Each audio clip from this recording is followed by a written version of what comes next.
Hi Virgo, this is Job. Welcome po sa ating channel. By the way, Virgo, this is your timeless gabay tarot reading.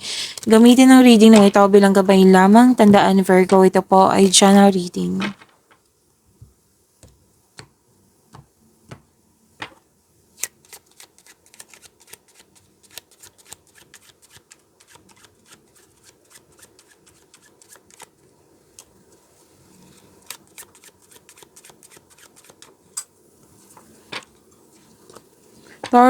Virgo, makakatanggap kayo ng regalo or tulong. Pwede din ikaw po yung nagbigay ng regalo at tulong.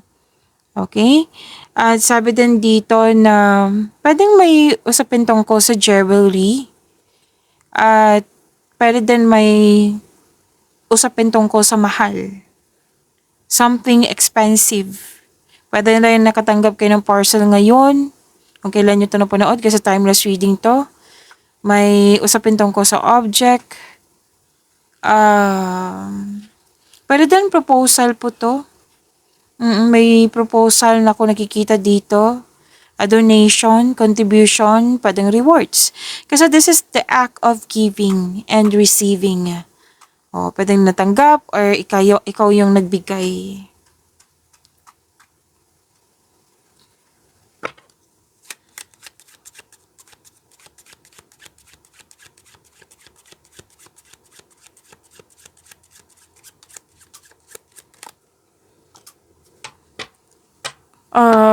Virgo, nakikita ko dito na may traumatic ending. Pwedeng naalala mo to or nangyari ngayon. So, sana'y ma-overcome nyo to. So, kailangan kasi tong nabibigatan kasi. Nakikita ko dito na nabibigatan. So, kailangan mo tong i-release. Kung kailangan nyo ng may kausap, then go ahead. Tapos, isuko mo kay God yung worries mo at humingi ng guidance, divine guidance. Okay? And, kasi may nakita ko dito nalungkot ka. At sabi dito,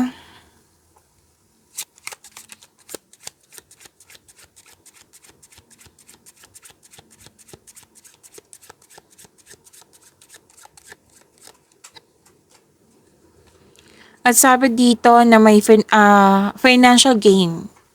May nag-gain kayo, may advantage na nangyari, may increase sa sales, increase sa sweldo ba to or sa kita? Oo. Increase. So, claim nyo po. Freebie. May freebie. Tapos, business aspiration and professional goal. Yan. So, this is about kasi na work, job, career, finances. Yan.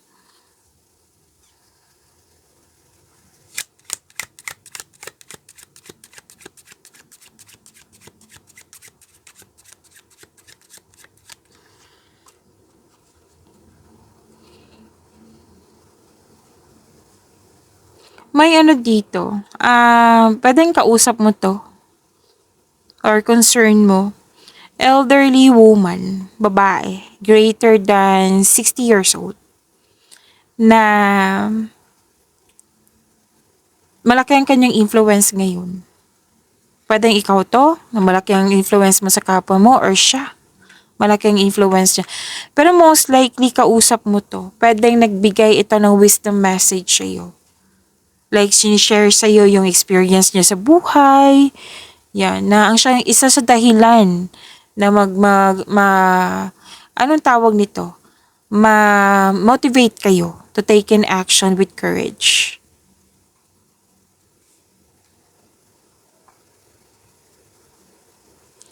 At sabi din dito na may kaibigan ka. Oo. Pwedeng siya yung nagbigay ng positive news. Basta may nakaka-receive ka ng positive news dito. Tapos may nangyari sa nakaraan na natututunan mo, like, nahihirapan ka sa nakaraan, pero ngayon, no hard feelings na like, yun, naalala mo. Or, pwede din pinaalala sa'yo ng kaibigan mo na, yun, may natutunan na ako. So, instead na masaktan, kinuha ko na lang yung wisdom message sa mga nangyari. So, may natutunan ako sa mga nangyari. kumbaga lesson learned.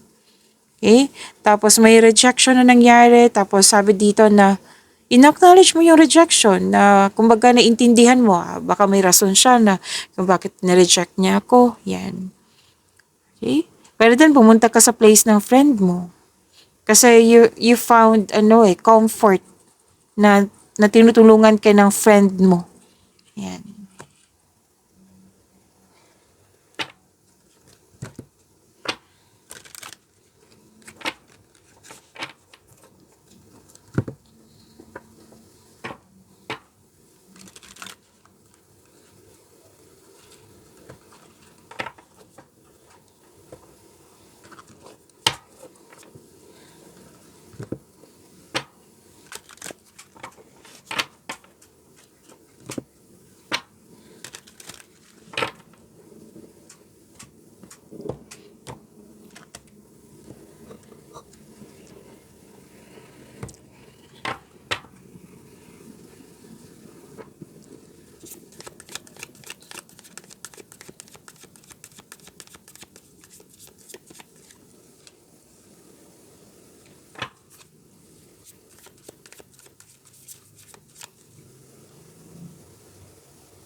Virgo, maraming salamat po sa mga hindi nag-skip ng ads.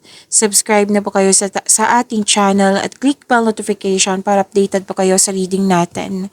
Para sa mga gusto magpa-reading po, comment po kayo ng personal reading and check my reply sa comment section.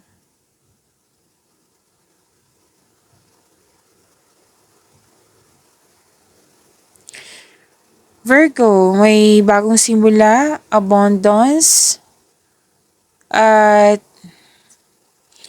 yes, may parating na blessings, gift from the universe, posibleng new job opportunity to, or unexpected sum of money. Lumabas na po siya dito. Tandaan nyo, yung regalo or tulong. Posibleng new job opportunity or unexpected sum of money. So, this is gift from the universe. Blessings. Pwede din nag-take ka ng first steps para ma-enhance o ma-increase yung kaperahan mo. So, ang bago-bago na ito ay may unlimited growth towards to your finances. So, claim po, Virgo. Pwede din na may parating sa'yo na bagong pag-ibig sa mga single dyan.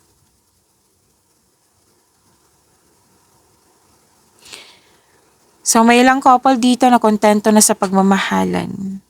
May promotion din ako nakikita dito. Nagkaroon ng financial growth and stability. May change career din that will offer more stability and abundance.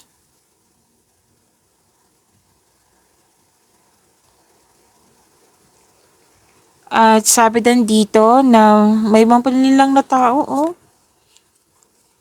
may mga panilang na tao. Wag mong ibunyag lahat yung plano mo sa kanya kasi nakikita ko dito na nag-aabuso siya sa iyo. Maging mapagmasid kasi may mga tao dito hindi totoo sa iyo. Sinungaling, nababackstab sa iyo, may tinatago, plastic, mahilig magmanipula. Mapanilang pag may sinungaling. May concern din dito sa taong hindi ka binibigyan ng halaga, walang pakialam. So, mag-ingat kayo sa kanya. Tapos iwasan nyo din, ang ilan sa inyo, iwasan nyo din magkaroon ng self-deception. Like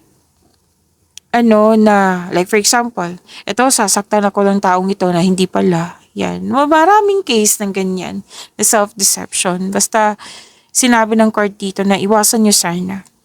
And,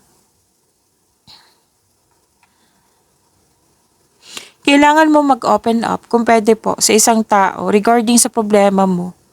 Like, may tinatago ka, tapos gusto mong i-express na, like, piliin mo yung tao na marunong makinig. Kasi sinabi naman ng court dito na maging careful kayo sa mga binunyag yung, wag nyo ibunyag lahat yung plano. Like, piliin nyo talaga yung mga tao. Kasi may go signal dito na piliin nyo ang tao na makakaintindi sa'yo. Kasi gusto mo manang i-express.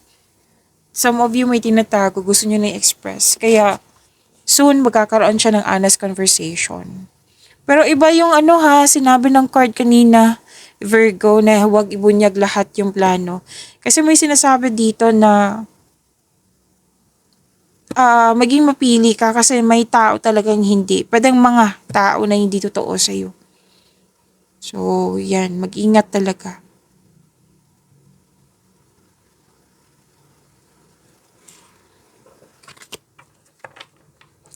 Sabi ng card mo dito, no, umiwas kayo sa toxicity.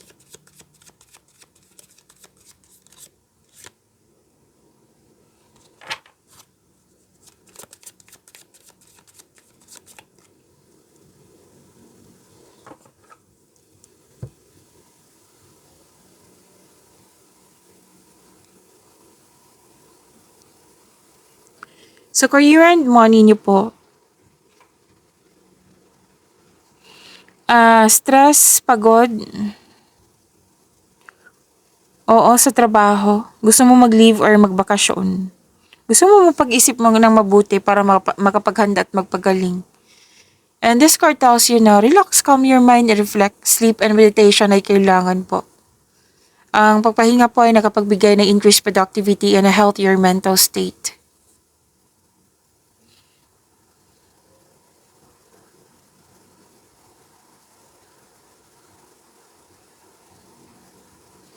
At sabi din dito, dalawang card kasi nagsabi dito, Virgo, na gusto mo mapag-isa muna para makapag-isip. Kasi ikaw siguro yung klaseng tao na makapag-isip ka at magkaroon ng pangyapag. Me time na. Me time, alone time, yan. May mga taong ganyan eh.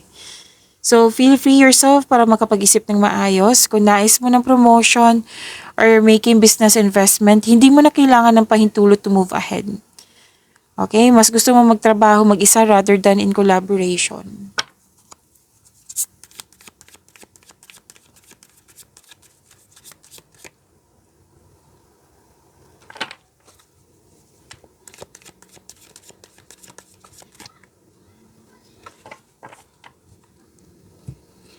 Virgo, huwag niyong kalimutan na mag-subscribe sa channel natin at i-click yung bell notification para updated po kayo sa reading natin.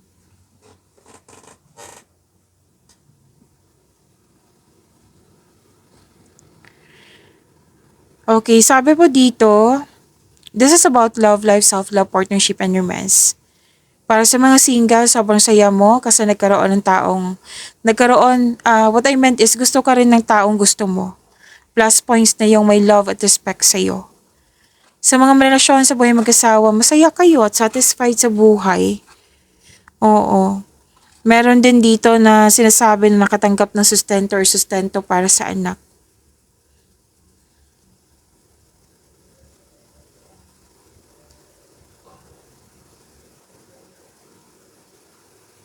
At sabi din dito na may nasaktan ka dito ng dahil sa isang tao na akala mo supportive sa'yo pero hindi pala. Pwedeng na nangyari nito sa nakaraan na naalala mo. Pwedeng mangyayari din ngayon. So sabi ng card na kailangan magkaroon ng healing at pag-let go. Kasi may tutol, nakisawsaw, nangingialam, pwede din third party concern to. So hindi naman to applicable sa lahat, di ba? So kunin nyo lang kung ano yung naka-resonate sa'yo. Yan po, sabi ng card, magkaroon ng healing, pag-let go sa mga masasakit na alaala, and recovery. Kailangan magkaroon ng recovery. Okay?